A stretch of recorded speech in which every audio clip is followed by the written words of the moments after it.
주식시장의 흐름을 알아보는 증시 열렸다 시간입니다. 오늘은 신한투자증권의 이선엽 이사 모시고 국내 증시와 연일 강세를 보이고 있는 일본 증시 전망해 봅니다. 어서 오세요. 네, 안녕하십니까. 예. 간단하게 우리 증시 어떻게 마감되는지부터 말씀 주실까요? 간신히 코스피는 올라서 끝났습니다. 네. 오늘 0.94포인트 올라서 2525.99포인트인데요. 이게 이제 8거래일 연속 마이너스가 났다가 9거래일에 처음으로 플러스가 났는데 사실 뭐 굉장히 아쉬운 어떤 플러스였다라고 보시면 되고 네. 올 연초 들어서 사실 어떻게 보면 오늘 처음 오른 거죠. 지수상으로 놓고 보면 이런 모습이었었고요. 코스닥은 반대로 오늘 또 하락을 했는데 아무래도 8.37포인트 하락한 859포인트로 보여서 사실 글로벌 증시가 전체적으로 좋은 가운데서 우리나라 증시는 다소 아쉬운 모습을 많이 보이고 있습니다. 네, 진짜 요즘 전 세계 증시가 다 올라가고 있는 마당에 물론 중국은 좀 주춤한 편이 있지만요. 우리나라 증시 너무 주춤한 것 같은데 예년 같으면 연초에 많은 회사들이 이거 실현 가능해? 라는 그런 계획마저도 들어가 있는 청사진들이 많이 나오는데 맞습니다. 그런 게 없어서 그런 건지 부진의 이유가 뭡니까? 가장 큰 건 수급에서 이유를 찾을 수가 있다라고 보여집니다. 어쨌든 우리나라가 수출하는 국가라고 보면 우리가 수출하는 지역이 중국 빼놓고는 지금 다 좋은 모습이기 때문에 네. 전체적으로 외부 요인으로 인해서 하락했다라고 보기는 어렵겠죠. 특히 이제 외국인들 같은 경우도 한 이틀 정도 빼놓고는 전부 다 국내 증시에서 순매수를 기록했었기 때문에 네. 직접적인 원인은 외부 요인이 아니고 그럼 내부 요인으로 돌려야 될 것 같은데 그 내부 요인 중에서 가장 컸던 부분은 뭐냐면 연말만 되면 보통 기관 투자가들이 배당을 받기 위해서 이게 프로그램으로 엄청나게 주식을 사들입니다. 네. 그리고 그거를 연초부터 다 쏟아냈어요. 보통 이제 연초에 쏟아내는 경우도 있고 아니면 선물 옵션 만기를 기점으로 쏟아내는 경우도 있는데 예. 지금 같은 경우는 연초에 그 모든 물량을 다 쏟아냈다. 어떻게 보면 단기적으로야 연초에서 지수가 밀려서 아쉽긴 하지만 또 반대로 생각해 보면 그만큼 대형주들이 물량 부담이 많이 사라졌다라는 측면에서 놓고 보면 사실 단기적으로 어려웠지만 시간이 흐를수록 그동안 부진했던 대형주가 다시 제자리를 찾아갈 가능성이 높다라는 의미로도 해석이 가능하다라고 볼 수 있을 것 같습니다. 아, 그런 요인들도 있었군요. 알겠습니다. 그러면 앞으로 우리 코스피도 좀 기대를 해보는 예. 걸로 하고요. 오늘은 제가 우리 이선엽 이사님을 간절히 기다렸던 이유가 있습니다. 세상에 이런 날이 올 줄 몰랐습니다. 그렇죠. 일본 예. 증시가 다시 34년 만에 최고치를 갱신했어요. 네. 도대체 이거 어떻게 받아들여야 됩니까? 그만큼 일본이 바뀌고 있다라고 봐야 되겠죠. 예. 사실 지난 34년간 일본은 뭐 잃어버린 몇 년, 제가 이제 학교 졸업을 할 때 졸업 논문이 이제 잃어버린 일본의 10년이었는데 이게 30년이 됐으니까 예. 대략적으로 그때가 있었구나라고 생각을 할 수 있을 것 같고요. 바꿔 생각을 해보면 그만큼 일본의 그 경제 체질이 34년 만에 크게 바뀌고 있다라는 반증의 얘기도 되겠죠. 네. 그래서 뭐 단순히 오른다 이런 게 아니라 34년 만에 뭔가 바뀔 정도로 일본이 정말 크게 변하고 있다.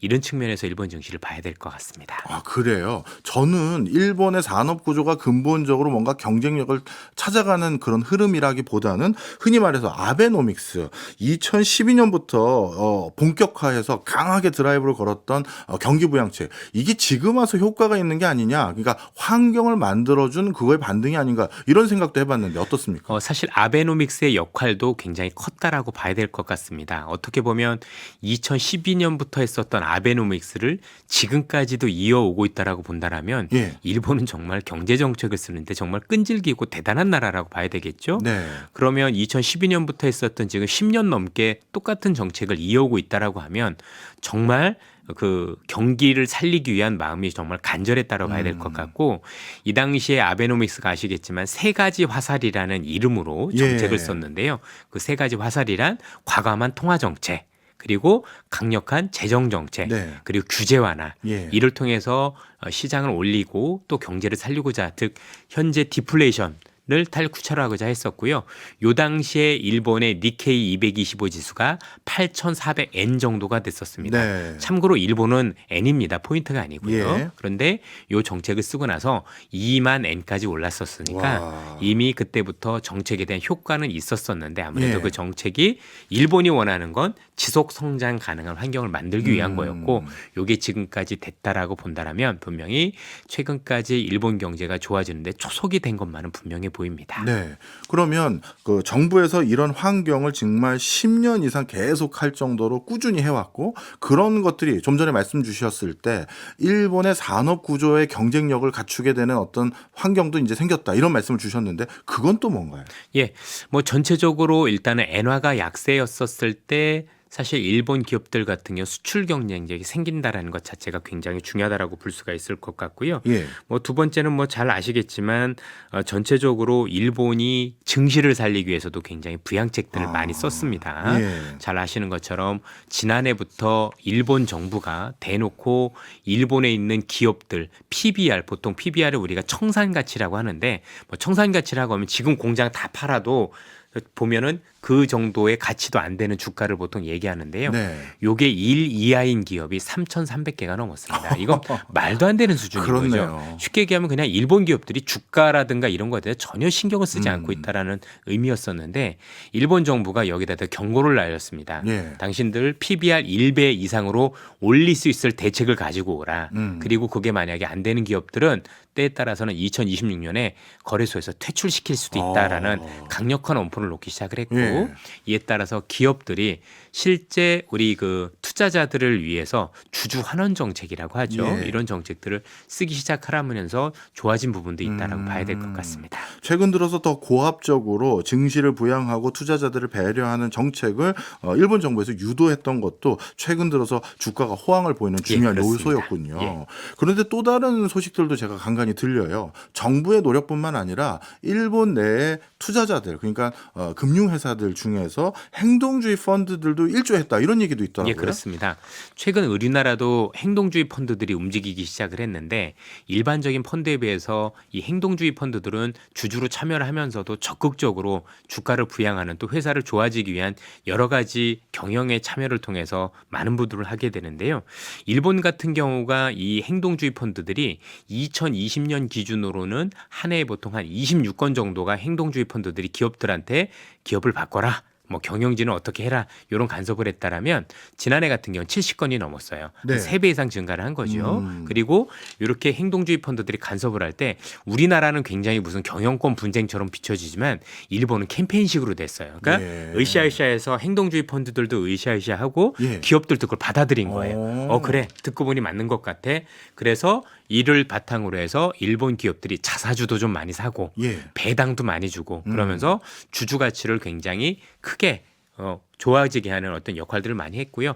이것 때문에 이것 이후로 뭐 도요다를 비롯해서 많은 기업들이 원래 PBR이라고 아까 보였던 청산가치 밑에서 놀던 기업들이 지금 그 위로 올라선 기업들이 굉장히 많아졌다는 점에서 놓고 보면 이 행동주의도 굉장히 중시가 좋아지는데 밑거름이 됐다라고 볼 수 있을 것 같습니다. 그렇군요. 지금까지 이사님이 말씀해 주셨던 일본 그 증시가 호황인 가장 큰 이유는 정부의 정책적인 노력과 그다음에 일본 내의 금융회사들의 적극적인 어떤 캠페인 이 두 가지를 꼽아 주셨는데 외부적으로 혹시 이런 요인은 없나요? 미중 간의 갈등으로 중국에 쏠렸던 자금이나 시선이 일본 증시로 돌아섰다 이런 건 없습니까? 분명히 있다라고 봐야 될 것 같습니다. 왜냐하면 현재 이 미중 갈등으로 해서 일본이 좋아졌는데 사실 일본 증시가 좋아진 원인들이 앞서도 말씀해 주셨던 뭐 기업들의 노력, 정부의 노력도 있었지만 어떻게 보면 제가 이제 일본과 관련해서 경제를 공부했었던 사람 입장에서 놓고 보면 예. 전 이게 더 컸을 수도 있다라고 생각이 들어요. 일본인들은 보면 원래부터도 되게 부지런하고 뭐 오타쿠적인 뭐 그래서 하나 파면 더 굉장히 파는 그런 기질이 있잖아요. 예. 근데도 불구하고 이 아베노믹스를 썼는데도 불구하고 경제가 계속해서 좋아지지 않았었는데 갑자기 좋아진 걸 보면 미중인 갈등에 따른 공급망의 변화 그게 우리가 알고 있는 일본과 멕시코 인도 이런 국가들한테 굉장히 큰 수혜가 됐고 특히 일본한테 가장 큰 수혜가 됐다라고 예. 판단을 하고 있습니다. 예. 따라서 이게 굉장히 크다라고 보여지는데 이랬던 사례가 일본이 한두 차례가 더 있었습니다. 잘 예. 아시다시피 우리나라 6.25죠. 1950년대 6.25 이후에 사실 일본 경제가 잘 아시다시피 미국의 어떤 지원에 의해서 굉장히 좋아졌었던 사례. 그렇죠. 그러면서 뭐 독일도 마찬가지였고 독일에 했었던 뭐 그런 것들을 우리가 마샬 플랜 보통 이렇게도 얘기를 하는데 예. 즉 공산화를 막기 위해서 아시아 쪽에서는 일본, 그다음에 우리가 알고 있는 유럽 쪽에서는 독일을 지원하면서 사실 미국의 지원이 굉장히 컸었던 게 일본 경제가 좋아지는데 굉장히 초석이 됐었고 네. 또 반대로 1985년에 플라자 합의를 통해서 또 미국이 일본을 누르면서 예. 일본이 또 어려워지는 계기가 됐었었죠. 예. 그렇게 본다라면 이번에 일본의 부활의 가장 큰 일등 공신은 다른 것보다도 사실 미국이 전반적으로 미중 갈등 속에서 일본을 전폭적으로 제한한 부분이 상당 부분 차지했다는데 이견은 없는 것 같습니다. 네. 이 과정에서 오늘 일본 여쭤보려고 하긴 합니다만 미중 간의 갈등으로 등 돌린 외화 자금이 일본, 멕시코, 인도 등으로 갔는데 왜 우리나라는 많이 안 온 것 같아요? 사실 많이 안 오진 않고 예. 덜 온다라고 좀 보긴 하는데 예. 그럼에도 불구하고 일본 오는 게 맞습니다. 그러나 직접적으로 이제 효과들이 굉장히 큰 데는 앞서 지금 말씀 주셨던 멕시코, 일본, 인도 정도가 더 많이 받았다라고 생각을 하고요. 네. 뭐 지리적으로도 그렇고 산업적으로도 보면 훨씬 더 유리했다라고 볼 수는 있을 것 같아요. 그렇군요. 아마 이런 판세를 읽어서 그런지 최근 일본 증시에 관심이 가장 높아진 사람 한 사람을 꼽으라면 워렌 버핏인 것 맞습니다. 같아요. 예. 워렌 버핏은 일본에 뭐 투자를 최근 많이 한 겁니까? 예, 그렇습니다. 5개 상사를 주로 샀고 예. 결국 워렌 버핏이 일본에 투자를 하면서 사람들은 어떤 걸 느꼈냐면 아, 일본의 증시가 굉장히 저평가됐겠구나. 이분이 아무래도 가치 투자를 하시는 분이기 때문에 예. 굉장히 가치 투자를 할 수 있을 정도로 너무 싸다라는 인식이 굉장히 이를 통해서 뵀다라고 봐야 될 것 같고요. 또 하나는 워렌 버핏이 사야 될 정도로 살 정도로 앞으로 성장 가능성을 시장에선 본 거죠. 그럼 시장에서는 왜 워렌 버핏 샀을까에 대한 고민도 있었을 거고 예. 여러 가지를 봤더니 일본 증시가 아니나 다를까 워렌 버핏이 좋아하는 배당도 늘리기 시작을 했고 예. 주주 가치에 대해서도 굉장히 고민을 많이 하기 시작을 했고 실제 너무 쌌던 것도 사실인 거고 그리고 워렌 버핏이 했던 행동을 보면은요 재밌는 게 단순히 일본을 많이 늘렸다가 아니라 일본을 늘리기 위해서 중국에 있는 비아디라는 자동차 회사 그렇죠 그 회사도 팔았고 예. TSMC도 팔았어요. 예, 예. 이거는 누가 보더라도 미중 갈등에 따른 영향으로 중국 포지션을 좀 줄이고 일본 포지션을 늘렸다는 행동으로도 볼 수가 있겠죠. 그래서 네. 큰 의미에서 지정학적인 영향도 고려를 했을 거면서 또 워렌 버핏이 투자를 하면서 글로벌 시장에서 일본 증시를 부각시키는 정말 싼 곳이야라고 부각시킬 수 있는 것 때문에 아까 외국인 자금도 많이 들어온 역할을 한 거에 가장 큰 지대한 공을 세운 것도 또 워렌 버핏이라고 봐야 될 것 같습니다. 네. 쭉 말씀을 듣고 보니까요. 저는 이런 의구심도 좀 있습니다. 일본 정부의 정책적 노력으로 증시 부양했고 금융회사들의 적극적인 캠페인 그리고 미중 갈등 그리고 워렌 버핏과 관련된 어떤 인플루언서 이벤트 이런 것들은 외적 요인인데 회사의 주식 더 잘하시지만 이사님이 내재 가치, 본질적인 역량이라는 게 굉장히 중요하잖아요. 그런데 일본이 최근 급성장하는 신산업인 반도체, 2차 전지, 전기 자동차, 뭐 인공지능을 비롯해서 이런 부분에서 뭔가 남다른 성과를 냈다 아니면 라이징 스타가 있다 이런 느낌은 없거든요. 예. 전체적으로 이제 일본의 산업들 같은 경우가 우리보다 더 괄목할 만한 성장이 있다가 아니라 예. 워낙 이젠 이 기업들이 이제 거의 무너지는 산업인 줄 알았는데 예. 아 이제는 다시 부활할 수 있다는 기대가 더 큰 것 같아요. 뭐 대표적으로 일본의 반도체 회사 르네사스라는 회사 같은 경우 네. 보면 12월부터 지금까지 주가가 2배가 올랐더라고요. 최근에 뭐 도쿄 일렉트론이라든가 이런 반도체 관련 기업들도 굉장히 많은 오른 것들을 보면 일본이 야 이런 산업이 저런저런해서 한국이나 아니면 여타 경쟁 국가들한테 굉장히 어떻게 보면 경쟁력이 많이 뒤처졌었다라고 본다라면 이제는 그게 다시 부활할 수 있다는 기대감 이런 것들이 굉장히 컸다라고 봐야 될 것 같고요. 일본의 상사들 같은 경우는 사실 또 산업 구조가 굉장히 좋습니다. 아마 잘 아시겠지만 전 세계에 있는 그 광물과 관련한 네. 수급권을 거의 일본이 지배하고 있다라고 저도 굉장히 놀랐어요. 예, 와, 예. 뭐 구리니 석탄이니 아니 여기에 대한 수급권을 중국이 일본이 다 쥐고 있을 줄 그러니까 생산은 일본이 일본, 중국이 하지만 예. 여기에 대한 어떤 그 판권이라든가 이런 어떤 유통 관련해서는 거의 일본이 수권을 많이 주고 있더라고요. 예. 그만큼 일본이 좀 미래를 내다보고 굉장히 탄탄한 어떤 투자들을 많이 했다. 그래서 사업 모델 자체가 굉장히 흔들리지 않을 정도로 됐다. 이런 것들도 부각됐던 거로 보여집니다. 아, 일본의 산업 경쟁력은 우리처럼 아니면 미국처럼 새로운 산업이 도래하면 신흥 강자가 나타나는 게 아니라 기존의 탄탄한 영업력이나 아니면 업력을 가진 회사들이 다시 회귀하거나 그들의 부활이 오히려 일본 증시를 이끌어간다 이런 말씀을 주신 거네요. 실제로 최근에 오른 종목들 보면 네. 대부분 그런 기업들이 많습니다. 전력 관련 기업들도 마찬가지고요. 예. 그러면 이런 일본 증시의 화랑 시장에서는 언제까지 이어질 거라고들 보세요? 우선 사실 지난해 많이 올랐고 최근에도 많이 올라갔기 때문에 사실 올해는 지난해만큼은 아니다 할 것이란 기대들이 되게 있고요. 예. 특히 이제 3월에 조금 쉬어가는 국면이 나올 수도 있다라는 분석들이 많습니다. 왜 3월이죠? 왜냐하면 3월에 이제 일본 같은 경우 흔히 얘기하는 춘투라고 보통 그러죠. 춘투라고 우리가 흔히 얘기하는 뭐가 있냐면 임금 인상이 있어요. 그래서 만약에 봄에 일본 기업들의 임금 인상률 자체가 소비자 물가 지수를 넘어가게 되면 네. 현재 일본이 취했었던 이 엔화 약세 정책을 예. 바꾸게 됩니다. 그래요. 예, 그래서 지금 뭐 아베노믹스라고 했던 정책을 드디어, 그러니까 일본이 지금 최근에 취했던 마이너스 금리 정책이 예. 있죠.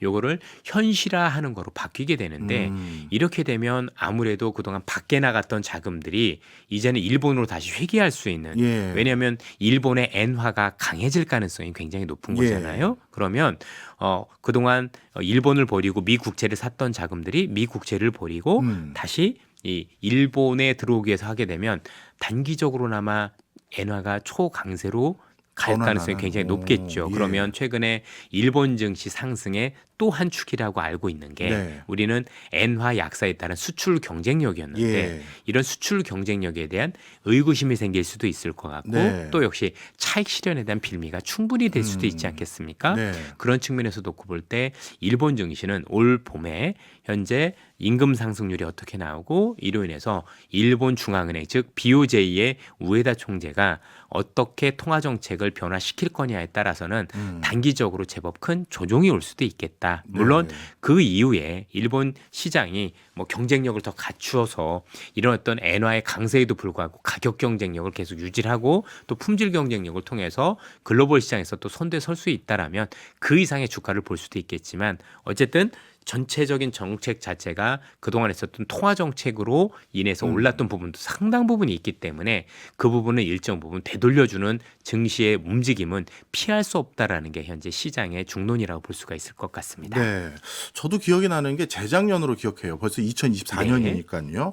그때 일본 경제에서 정말 상상을 초월할 만큼 외환 시장이 적극적으로 개입했었거든요. 맞습니다. 예. 저 심리적 저지선이라고 할 수 있는 엔달러 환율을 기준으로 했었을 때 145선이 깨졌을 때 우리나라 돈으로 한 30조 원을 긴급 투입해서 맞습니다. 시장 예, 예. 방어했었고 예. 다시 150선이 또 깨지니까 또 40조 원 또 썼고 맞습니다. 그리고 4일 뒤에 다시 150선이 또 깨니까 또 썼거든요. 그래서 지금 일본의 어떻게 보면 환율은 환율 조작국으로 지정해도 아무 이상이 없을 정도로 너무 개입을 많이 해요. 이런 걸 미국이 또는 국제사회에서 그대로 관망할까요? 사실 일본의 환율 정책은 반드시 미국과 조율을 하게 돼 있습니다. 왜냐하면 일본 스스로 쓸 수가 없는 게 만약에 앞서도 말씀드렸지만 급격한 엔화 강세가 일어날 경우는 예. 단순히 엔화 강세만 일어나는 게 아니라 이 엔화 강세에 대해서 그동안 미국에 투자했던 일본인 입장에서는 이게 금리 차보다도 더 무서운 게 환율인데 네. 그렇게 되면 미국채를 정말 많이 팔아야 돼요. 그렇죠. 참고로 현재 글로벌 시장에서 미국채를 제일 많이 들고 있는 건 중국이 아니라 일본이거든요. 예. 그런데 만약에 이게 너무 급격하게 진행이 되면 일본인들이 너무 많이 미국 국채를 던지게 되면 미 국채 금리가 단기적으로 급등을 할 수 있습니다. 예. 이렇게 되면 아시겠지만 최근에 미국 연준이 미국 국채 금리가 더 올라가지 않도록 사실 여러 가지 조치를 통해서 지금 미국채 10년물 기준으로 4%까지 잘 밟아놨잖아요. 예, 예. 근데 요 밟아놓은 금리가 이로 인해서 더 갑자기 급등을 하게 되고 그렇게 되면 사실상 일본도 문제가 되지만 미국도 의외로 이로 인해서 부작용이 많이 있을 수 있기 때문에 항상 일본이 어떤 큰 정책의 변화를 줄 때는 네. 반드시 미국과의 조율을 통해서 네. 이러한 충격이 최소화될 수 있도록 둘의 정책 공조가 꼭 이루어진다고 보셔야 될 것 같고요. 그래서 항상 우리가 보는 일본의 우에다 총재 경제의 입도 중요하지만 자넷 옐런 미국의 재무장관 또는 제롬 파월 의장의 얘기도 꼭 엔화에 관해서 얘기를 합니다. 그래서 특히 이제 우리가 알고 있는 그 자닛 옐런 재무장관이 그런 얘기들을 많이 해주는데요. 예. 지난번에 아까 말씀 주셨을 때 그때도 이 재무장관이 그런 얘기를 했었었거든요. 그래서 이런 정책적인 어떤 부분들이 어떻게 이루어지는지 보시면 그에 따른 그러니까 그런 어떤 정책적인 얘기들이 나온다는 게 조만간 뭔가 바뀔 수 있다는 얘기가 되는 네. 거잖아요. 우리 마음의 준비를 하되 그 충격을 최소화하려는 노력들을 양국이 할 것이다 이렇게 판단해 보셔도 될 것 같아요. 네, 말씀을 쭉 듣고 보니까 미국이 일본의 경제뿐만 아니라 증시에도 우호적인 환경을 만들어주거나 또는 묵인해줄 충분한 이유들이 더 있었네요. 그러면 엔화 가치 역시도 일본의 경제뿐만 아니라 증시에도 우호적인 상황이 상당 부분 유지될 가능성이 많은데 그럼 다시 걱정이 되는 건 전 또 우리나라 증시예요. 네. 지금 몇 가지 요소들이 굉장히 구조적인 요소들이거든요. 예. 이런 것들은 단기간에 바뀌는 요소가 아니라 굉장히 중기적으로 그리고 상당히 가중치가 높이 둬야 될 변수들인데 이런 것들이 우리 증시보다는 일본 증시의 우호적인 상황이 도래했다 이렇게 판단이 되면 결국 이런 냄새 더 맡으면 투자자들 입장에서 한국 증시보다 요즘 일본 증시에 돈 넣어야겠는데 하면서 우리 증시에 악영향일 것 같은데요. 그래서 최근에는 아니지만 지난해 일본 증시로 많이 우리 투자자분들이 갔죠. 들어갔던 게 예. 사실이었고요. 최근엔 또 기사들 보니까 이제 일본을 조금 차익 실현하고 이제 너무 싸진 중국으로 가고 있다. 그래서 우리 투자자분들이 굉장히 참 대단하구나라는 생각도 예. 굉장히 많이 했어요. 그런데 앞서도 말씀드렸지만 일본의 증시가 특히 일본의 엔화가 올 봄을 기점으로 해서 전환을 하게 되면 사실 국내 증시의 매력은 굉장히 커집니다. 아무래도 잘 아시다시피 아무래도 현재 상황에서 우리나라가 일본이나 중국과 수출 경합을 굉장히 많이 하고 있고 특히 예. 자동차가 그렇지 않겠습니까?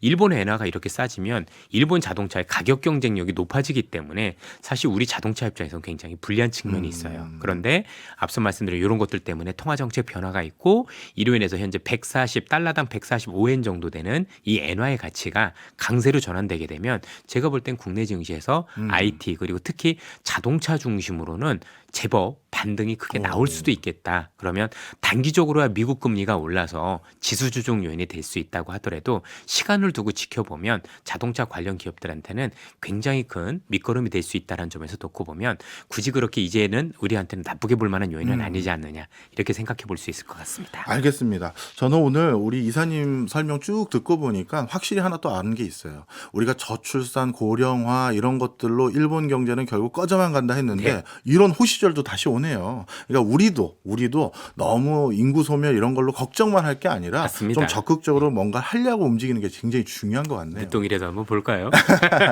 알겠습니다. 새해 복 많이 받으시고요. 지금까지 이선엽 이사였습니다. 고맙습니다. 감사합니다.